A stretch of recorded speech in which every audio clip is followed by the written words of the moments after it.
I don't know if you saw the Lions Falcons game last week, but the Lions handled their business against the Falcons 20-6. And for the majority of that game, they had at least a 10-point lead.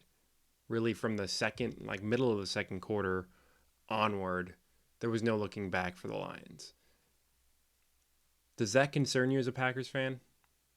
We'll get back to that in a second. But ultimately, a big part of them staying on top of this game was the fact that they kept Jared Goff clean throughout the game. He was only pressured a handful of times, wasn't sacked, and I think he was only hit like twice. So you keep Jared Goff clean, and he's going to produce pretty well. And he really made them pay when they blitz. He was 7 for 8 on plays where the Falcons blitzed him. And, I mean, it was only 71 yards, but still that's 10 yards per attempt that he's averaging on plays where they're blitzing him, where they're trying to get pressure, and he was unfazed by it. So overall, he was 22 for 33 on the day. Did have a touchdown, did have an interception as well. And that interception came on a play where he was in a clean pocket. So there's opportunities to take advantage of that. The interesting thing about Goff's game in this one was the fact that he only targeted two receivers, St. Brown and Khalif Raymond. But the two guys that he targeted the most and who were effectively the entirety of the Lions passing game was Amon-Ra St. Brown and Sam Laporta, their rookie tight end. And they combined for, I want to say like 70% of the targets in this game. The other two guys, like I mentioned, Khalif Raymond was one of them, and Jahmyr Gibbs was the other coming out of the backfield. But he only targeted four dudes throughout the whole game, 33 attempts to four different guys. So you kind of see where you need to key on, as far as personnel-wise with this Lions offense a little bit from this game. On the ground, Gibbs started off a little slow, but at the end of the day, he ended up averaging 4.7 yards per carry, somewhere around 90 yards, I believe. And, I think he's a guy that we really have to focus on in this game because he does have a similar skill set to Bijan Robinson, who torched us in week 2 against the Falcons, who subsequently the Lions kept pretty well in check in this game. Still had a decent day, but wasn't, tearing it up the way he was against us. Defensively, their big thing was that they finally found some pressure. So far this season, the Lions have struggled to get pressure on the quarterback, but in this game, they forced 7 sacks, 8 QB hits, and then combined a couple more tackles for loss for a total of 11. Hutchinson was like their big breadwinner here. And on true pass sets per PFF, he had a 42.1% win percentage. And, he came down with 2 of those 7 sacks himself. And when you look at their pressure rate against the Falcons compared to what we did against the Falcons in week 2, the Lions had 22 pressures versus our 24. But they converted those 22 into 7 sacks, whereas we only converted on 2 sacks against the Falcons.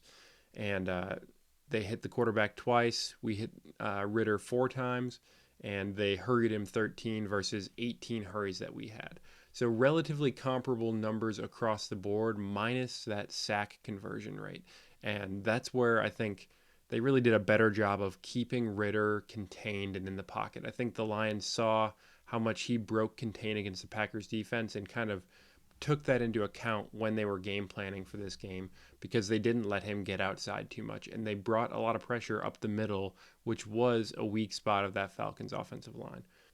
I mean, I mentioned they didn't let him really get out and run. They kept him pretty well in check and contained. He only had the one rush for 3 yards, which Alex Anzalone came up and took care of business on the play against him to keep him to only 3 yards.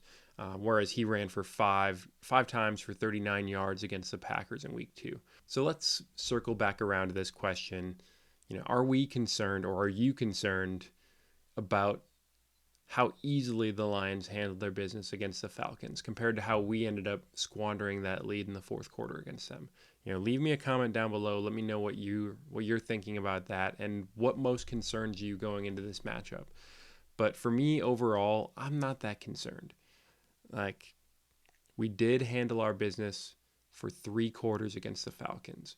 And mistakes, fatigue, our inability to run the ball against the Falcons was really what came back to bite us and put our defense in a tough spot to allow them, or really force them, to give up that 12-point lead that we had heading into the fourth. So the part that I'm more concerned about heading into this game against the Lions is our health.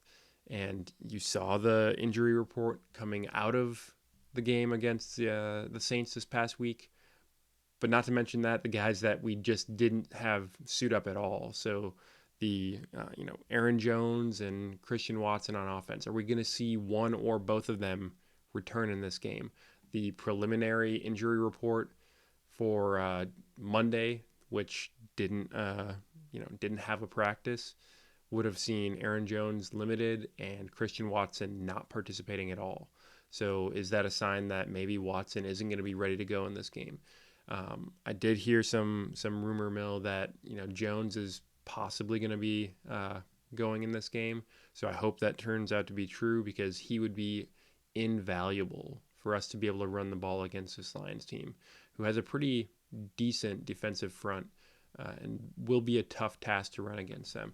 But I'm equally concerned about Jair, because Jair is the matchup cornerback that we need to face off against Amon-Ra St. Brown. He is, quick and shifty, and that's not Rasul Douglas's, bread and butter. He will struggle against those kind of guys. Last week in his matchup against Michael Thomas, that was the kind of matchup you want him to be against, because he can body those big receivers. But when it comes to quickness, he's going to struggle a little bit more. Like, yes, if we get up there and press and jam a little bit more, he might be able to throw some timing off and influence plays that way. But we haven't seen that Joe Barry is willing to do that a whole lot. So I'm not counting on that being a thing. But that's kind of where I'm at heading into this game. I'm overall not concerned about the fact that they beat the Falcons in week 3 pretty handily, but I am concerned about the health. So make sure to check back tomorrow. I'll bring you some injury updates coming into this game, and I look forward to this Thursday night matchup. NFC North divisional rivalry here in prime time on Amazon.